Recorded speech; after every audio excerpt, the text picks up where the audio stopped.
Hello everyone, আজকে আমরা নবম দশম শ্রেণী পদার্থ বিজ্ঞানের বল অধ্যায়টা নিয়ে আলোচনা করব। ক্লাসটা এসএসসি 24 এবং এসএসসি 25 এই দুইটা ব্যাচের জন্য। এসএসসি 24 এ যারা কয়েকদিন পর কলেজ অ্যাডমিশন টেস্ট দিবা, কারণ বেসিকে ঘাটতি থাকলে ক্লাসটা দেখতে পারো, এবং এসএসসি 25 তোমরা যদি ক্লাসটা দেখো ইনশাআল্লাহ তোমাদের একাডেমিক অর্থাৎ এসএসসি এবং পরবর্তীতে কলেজ অ্যাডমিশন টেস্টের প্রয়োজনীয় টপিকগুলো কভার হবে। তো আমরা ক্লাসটা শুরু করতেছি। পদার্থ বিজ্ঞানের যে কোনো একটা চ্যাপ্টার পড়ার জন্য আমরা তিনটে স্টেপ ফলো করব। প্রথমত আমরা ওই চ্যাপ্টারের থিওরিটিক্যাল জিনিসটা জানবো, দ্বিতীয়ত প্রয়োজনীয় ম্যাথমেটিক্যাল ফর্মুলাগুলো জানবো এবং তাদের বিল্ড আপ সম্পর্কে জানবো, এবং লাস্টলি আমরা গুরুত্বপূর্ণ ম্যাথমেটিক্যাল প্রবলেমগুলো সলভ করবো। তো আজকে বড় অধ্যায়টা পড়বো আমরা চেষ্টা করবো আজকে ক্লাসে প্রথম দুইটা স্টেপ অর্থাৎ বলের অধ্যায়ের প্রয়োজনীয় থিওরি এবং এই অধ্যায়ে যে প্রয়োজনীয় ফর্মুলাগুলো আছে সেগুলো জেনে ফেলার, এবং ইনশাআল্লাহ নেক্সট ক্লাসে আমরা এই চ্যাপ্টারের প্রয়োজনীয় ম্যাথমেটিক্যাল প্রবলেমগুলো সলভ করব। তো তোমাদের ক্লাসটা নিচ্ছি আমি আবির, আমি বুয়েট আইপি 23 এর। তো ক্লাসটা শুরু করছি। প্রথমত থিওরিটিক্যাল জিনিসগুলো দিয়ে শুরু করব। থিওরিটিক্যাল জিনিস দিয়ে শুরু করলে আমরা প্রথমে থিওরিটাকে তিনটা ভাগে ভাগ করে নিই। প্রথম ভাগটা যেহেতু বলের অধ্যায়, আমাদেরকে জানতে হবে বল কি, বলের প্রকারভেদ কি, এবং দ্বিতীয়ত আমাদেরকে জানতে হবে বাস্তব জীবনে বলের যে প্রভাব বা বল যে আমরা অনুভব করি এগুলাকে বেস করে বিজ্ঞানী নিউটন বলের ধর্মের উপর তিনটা সূত্র দেয়। দ্বিতীয়ত আমাদেরকে ওই তিনটা সূত্র সম্পর্কে জানতে হবে, অর্থাৎ বলের ধর্মের যে তিনটা সূত্র সেগুলো সম্পর্কে আমি জানবো। এবং তৃতীয়ত আমরা কয়েকটা বিশেষ ধরনের বল যেমন ঘর্ষণ বল এবং মহাকর্ষীয় বল, এই দুইটা বল সম্পর্কে আমরা জানবো। আসি প্রথম টপিকে। প্রথম টপিকটা বল কি। দেখি বল সংজ্ঞাটা বলতেছি। যা প্রয়োগে স্থির বস্তু গতিশীল হতে চায় এবং গতিশীল বস্তুর গতি পরিবর্তন হতে চায় তাকে বল বলে। এক্সাম্পল দেখো আমার হাতের উপর এই মার্কারটা আছে, মার্কারটা এখন স্থির, আমি তাকে ধাক্কা দিলাম, তার গতিশীল হয়েছে না? সে একটা স্থির বস্তু গতিশীল হয়েছে। তার মানে আমার সংজ্ঞার প্রথম অংশটা কিন্তু এখানে ফিল আপ হয়। দেখো একটা স্থির বস্তুকে আমি গতিশীল করেছি, তো এখানে আমি ধাক্কা দিছি, অর্থাৎ এখানে কিছু একটা প্রয়োগ করছি যার কারণে স্থির বস্তুটা গতিশীল হয়েছে। এই কিছু একটাটাই বল। এবার আরেকটা এক্সাম্পল চিন্তা করে দেখো। ধরো একজন তোমার দিকে সাইকেল চালায় আসতেছে, তুমি হালকা করে কি করলা, সামনের চাকাটায় সাইকেলের সামনের চাকায় একটু ধাক্কা দিলা, কি হবে? তাহলে সাইকেলের ব্যাগটা একটু কমে যাবে, সাইকেলের দিকটা একটু পরিবর্তন হবে, অর্থাৎ সাইকেলে গতির আগে যে অবস্থাটা ছিল তার গতি একটা নতুন অবস্থায় যাবে না, সে তার ব্যাগ কমে যাবে, দিক পরিবর্তন হবে, তার মানে তার গতি পরিবর্তন হয়েছে। অর্থাৎ এখানেও তুমি ধাক্কা দিছো হাত দিয়ে একটু, অর্থাৎ কিছু একটা প্রয়োগ করছো এখানে, যার কারণে এই গতিশীল বস্তুটার গতি পরিবর্তন হয়েছে। এই দুই ক্ষেত্রে আমি বল প্রয়োগ করছি। এই বল প্রয়োগ করার কারণে আমার স্থির বস্তুটা গতিশীল হয়েছে এবং গতিশীল বস্তুর গতি পরিবর্তন হয়েছে। অর্থাৎ আমাদের সংজ্ঞাটাও এখানে আসলে শিখা হয়ে যায়। সংজ্ঞাটা কি ছিল? যা প্রয়োগে কোন স্থির বস্তু গতিশীল হতে চায় এবং গতিশীল বস্তুর গতি পরিবর্তন হতে চায় তাকে বল বলে। আশা করি বল নিয়ে আইডিয়াটা এখন ক্লিয়ার। দ্বিতীয়ত বল সম্পর্কে জানলে আমাদেরকে একটা জিনিস জানতেই হয়, সেটা জড়তা। জড়তা কি? জড়তার সংজ্ঞাটা বলি। কোন স্থির বস্তুর স্থির থাকতে চাওয়ার প্রবণতা এবং গতিশীল বস্তুর গতিশীল থাকতে চাওয়ার প্রবণতাকে জড়তা বলে। কিরকম? এই যে আমার হাতের উপর মার্কারটা রাখছি, আমি যদি এখানে কোনো বল প্রয়োগ না করি, হাতটাকে যদি না নাড়াই, আজীবন আমি যদি এভাবে থাকি, মার্কারটাও এভাবে আজীবন স্থির থাকবে না। এই যে স্থির বস্তুটা স্থির আছে, সে চিরকাল স্থির থাকতে চায়, এই ধর্মটাকে, এই প্রবণতাটাকে বলা হয় জড়তা। এবং এই স্থির বস্তু যে জড়তাটা দেখায় তাকে বলা হয় স্থিতি জড়তা। এবার একটা বিশেষ অবস্থার কথা চিন্তা করে দেখো। ল্যাবরেটরিতে মনে করো, ল্যাবরেটরিতে তুমি এমন একটা অবস্থা বানাইছো যেখানে কোনো বাতাস নাই, মহাকর্ষীয় বল বা অন্য কোনো বলের কোনো প্রভাব নাই। ওইরকম একটা জায়গায় তুমি একটা গতিশীল বস্তু, হইতে পারে তুমি একটা ফুটবলে কিক দিছো, ফুটবলটা একটা ব্যাগ নিয়ে ওইখানে যাচ্ছে, দেখবা ওইখানে যেই অবস্থায় যেখানে তোমার বাতাস নাই বা কোনো ধরনের বল নাই, ওইখানে ফুটবলটা যেই ব্যাগ নিয়ে যাচ্ছিল সেই ব্যাগ নিয়ে সে আজীবন চলতে থাকবে। এই ব্যাগে কোনো চেঞ্জ হবে না, এই যে গতিটা, এই গতিটার কোনো চেঞ্জ হবে না। অর্থাৎ এই যে গতিশীল বস্তু চিরকাল সে গতিশীল থাকতে চায়, যদি না তুমি বাইরে থেকে কিছু না করো, সে চিরকাল গতিশীল যে থাকতে চাচ্ছে, এই প্রবণতাটাকে বলা হয় জড়তা। এবং গতিশীল বস্তু যে জড়তাটা দেখায় তাকে বলা হয় গতি জড়তা। তার মানে আমরা কি জানলাম? জড়তা সম্পর্কে জানলাম। জড়তা দুইটা ক্লাসিফিকেশন আছে, যেটা স্থিতি জড়তা এবং গতি জড়তা। এই দুইটা জিনিস সম্পর্কে আমরা জানছি। তাহলে আমাদের এই জিনিসগুলো ক্লিয়ার। আশা করি যে জড়তা কাকে বলে আমি আবার সংজ্ঞাটা রিপিট করে দিচ্ছি, স্থির বস্তু স্থির থাকতে চাওয়ার প্রবণতা এবং গতিশীল বস্তু গতিশীল থাকতে চাওয়ার প্রবণতাকে জড়তা বলে। স্থিতি জড়তা সম্পর্কে আমরা জানছি, গতি জড়তা সম্পর্কে আমরা জানছি। এবার এই যে বলের সংজ্ঞা, বলের কনসেপ্ট এবং এই যে জড়তার কনসেপ্ট, এই দুইটা জিনিসের উপর বেস করে বিজ্ঞানী নিউটন বল সম্পর্কিত তার প্রথম সূত্রটা দেন। প্রথম সূত্রটা কি? প্রথম সূত্রটা হচ্ছে বাহ্যিক বল প্রয়োগ না করলে গতিশীল বস্তু চিরকাল গতিশীল এবং স্থির বস্তু চিরকাল স্থির থাকতে চাইবে। একটু আগে যে এক্সাম্পল গুলো দিছি ওগুলাই ফিরে আসি। হাতের উপর মার্কারটা স্থির ছিল, দেখো সূত্রটা কি ছিল?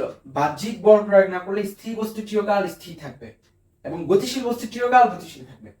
আমি যদি কোনো বল এখানে প্রয়োগ না করি, মার্কারটা কোনো চেঞ্জ হবে? চেঞ্জ হবে না, সে আজীবন এভাবে থাকবে। এটাই হচ্ছে নিউটনের প্রথম সূত্রের প্রথম অংশ।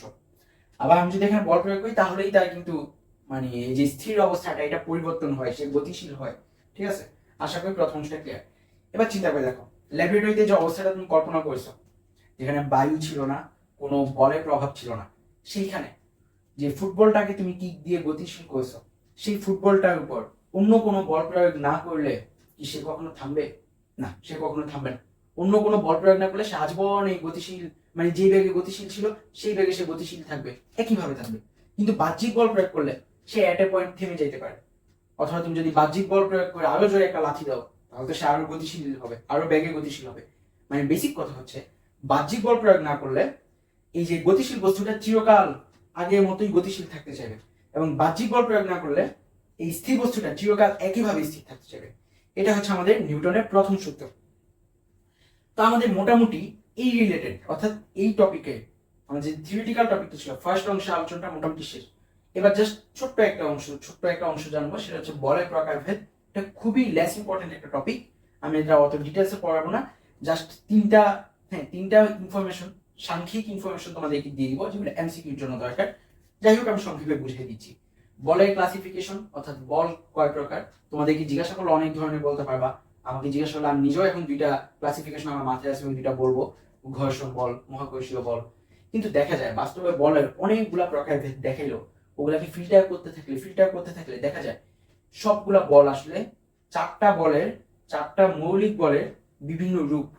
অর্থাৎ সব বল আসলে ওই যে ওই চারটা মৌলিক বল থেকেই উৎপত্তি হয়, তাদের বিভিন্ন রূপ হচ্ছে অন্যান্য বলগুলো।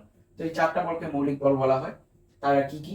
তারা হচ্ছে মহাকর্ষীয় বল 1 নাম্বার, 2 নম্বরে তাড়িৎ চৌম্বকীয় বল, 3 নম্বরে দুর্বল নিউক্লিয় বল এবং 4 নম্বরে সবল নিউক্লিয় বল।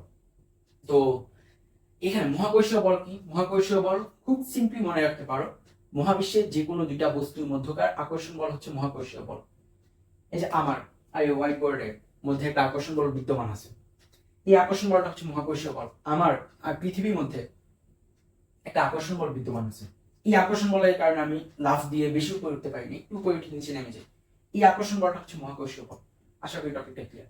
এখন মহাকর্ষীয় বলটা খুবই দুর্বল ধরনের একটা বল, কারণ তুমি দেখবে এই যে আমি তো হোয়াইট বোর্ডটাকে আকর্ষণ করতেছি, একে আমার দিকে আসতেছে না, সে স্থির আছে, মানে প্রায় স্থির আছে। কারণ কি? কারণ এই যেই বলে আমি তাকে আকর্ষণ করতেছি বা সে যেই বলে আমাকে আকর্ষণ করতেছে তার দিকে, খুবই দুর্বল একটা বল। সো এটাই মহাকর্ষীয় বলটা পৃথিবী বা মহাবিশ্বের যে কোনো দুইটা বস্তুর মধ্যকার আকর্ষণ বল, এবং এটা খুবই দুর্বল, আসলে এটা সবচেয়ে দুর্বল বল। দ্বিতীয়ত তাড়িৎ চুম্বকীয় বল। আমরা ছোটবেলায় চুম্বক নিয়ে যখন খেলতাম তখন আমরা দেখছি দুইটা চুম্বককে কাছে আনলে কখনো তারা পরস্পরকে আকর্ষণ করে কাছে নিয়ে আসে, কখনো তারা পরস্পরকে বিকর্ষণ করে আরো দূরে সরিয়ে দেয়। এই যে এখানে যে বলটা কার্যকর, যে বলটা এখানে কাজ করে, তাকে বলা হচ্ছে তাড়িৎ চুম্বকীয় বল। তোমরা এখানে কোশ্চেন করতে পারো, ভাই এটা চুম্বকের জন্য প্রযোজ্য, তড়িৎ এই কথাটা কেন আসছে? যখন ইন্টারমিডিয়েট লেভেলে জানবা যে তড়িৎ হচ্ছে ইলেকট্রনের প্রবাহ, ইলেকট্রনের চার্জ আছে।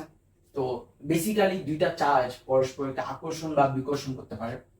তো একইভাবে মানে যখন একটু বড় হবা তোমরা জানবা দুইটা প্লাস চার্জ বা দুইটা মাইনাস চার্জ পরস্পরকে বিকর্ষণ করে দূরে সরিয়ে দেয়। একটা প্লাস একটা মাইনাসকে পরস্পরকে আকর্ষণ করে, অনেকটা চুম্বকের ধর্মের মতো না, কখনো আকর্ষণ করে কখনো বিকর্ষণ করে। অর্থাৎ এদের ক্ষেত্রে সেম ধরনের বলটাই দেখা যায়। তো এটাকে বলা হচ্ছে তাড়িৎ চুম্বকীয় বল। সিম্পলি মনে রাখতে পারো, দুইটা চুম্বককে কাছে আনলে পরস্পরকে আকর্ষণ করে কাছে নিয়ে আসে অথবা বিকর্ষণ করে দূরে সরিয়ে নেয়, এখানে যে বলটা কার্যকর সেটার নাম তাড়িৎ চুম্বকীয় বল। তারপর আসে সবল নিউক্লিয় বল এবং দুর্বল নিউক্লিয় বল। আচ্ছা, একটা ইম্পর্টেন্ট কথা দেখো, তাড়িৎ চুম্বক বলটা শক্তিশালী না? তোমার বেসিক কি বলে? তুমি হচ্ছে এইখানে একটা মার্কার, আমার এই হাতে একটা চুম্বক রাখলে, এদের মধ্যে মহাকর্ষীয় বল কিন্তু বিদ্যমান। এরা মহাবিশ্বের দুইটা বস্তু, এরা কি একজন একজনকে টান দিয়ে কাছে নিয়ে আসে? আনে না। কিন্তু এই হাতে আমি যদি একটা চুম্বক রাখি, এই হাতে একটা চুম্বক রাখি, দেখা যায় কখনো কখনো এরা পরস্পরকে খুব জোরে টান দিয়ে কাছে নিয়ে আসে, কখনো কখনো পরস্পরকে খুব জোরে বিকর্ষণ করে দূরে সরিয়ে নেয়। তার মানে এই যে এখান থেকে আমি বুঝি কি তাই চুম্বকীয় বলটা মহাকর্ষীয় বল থেকে অনেক শক্তিশালী।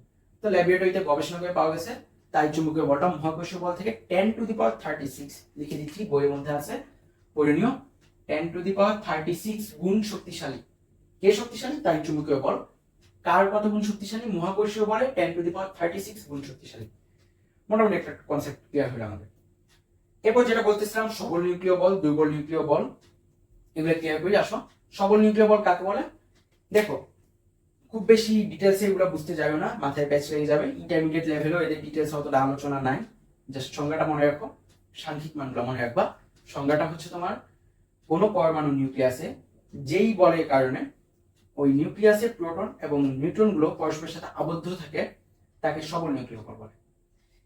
এরপর কোন পরমাণু যেই বলের কারণে তেজস্ক্রিয় রশ্মি বিকিরণ করে, যেমন বিটা রশ্মি, যেই বলের কারণে তেজস্ক্রিয় রশ্মি বিকিরণ করে তাকে দুর্বল নিউক্লিয় বল বলে। সংজ্ঞা আমাদের জানা হয়েছে। এবং আমাদেরকে জানতে হবে কেন তাদেরকে সবল, কেন তাদেরকে দুর্বল বলা হয়। সবল বলার কারণ হচ্ছে এই বলটা তুলনামূলকভাবে একটু বেশি দূরত্বে কার্যকর হইতে পারে। দুর্বল নিউক্লিয় বলটা একটু কম দূরত্বে কার্যকর হয়, তার দূরত্বটা একটু বাড়িয়ে দিলে সে বেশি কার্যকর থাকে না। তো সবল নিউক্লিয় বলে এই যে কম দূরত্ব বেশি দূরত্ব বলতেছি না, এগুলাকে পাল্লা বলা হয় আর কি। তো সবল নিউক্লিয় বলের পাল্লাটা হচ্ছে তোমার সবল নিউক্লিয় বল পাল্লা 10⁻⁻15 মিটার। দুর্বল নিউক্লিয় বল এর পাল্লাটা হচ্ছে 10⁻⁻18 মিটার। এই যে এই পাল্লাটা এবং এই যে তাই চুম্বকীয় বল মহাকর্ষীয় বল থেকে কত গুণ শক্তিশালী, এই তিনটা সাংখ্যিক মান এমসিকিউর জন্য ইম্পর্টেন্ট। এসএসসি বা হচ্ছে তোমাদের college admission test, even sometimes HSC তেও সেম টপিকগুলোই দেখবা, এইচএসসির জন্য এগুলো ইম্পর্টেন্ট। এই জিনিসটা মুখস্থ রাখবা। আর এখানে বুঝতেছই 10⁻15 10⁻−18 থেকে বড় রাশি, যেহেতু সে একটা দীর্ঘ তুলনামূলকভাবে বড় একটা দূরত্বে কার্যকর, জন্য তাকে বলা হয় সবল নিউক্লিয় বল। সে যেহেতু তুলনামূলকভাবে কম দূরত্বে, স্বল্প একটা দূরত্বে কার্যকর, তাকে বলা হচ্ছে দুর্বল নিউক্লিয় বল। আমরা আশা করি এই টপিকগুলো ক্লিয়ার হয়েছে। তো এর মাধ্যমে বেসিক্যালি হচ্ছে আমাদের এই মানে আজকের ক্লাসের প্রথম অংশটা শেষ। তো আমরা দ্বিতীয় অংশটা শুরু করতে যাচ্ছি।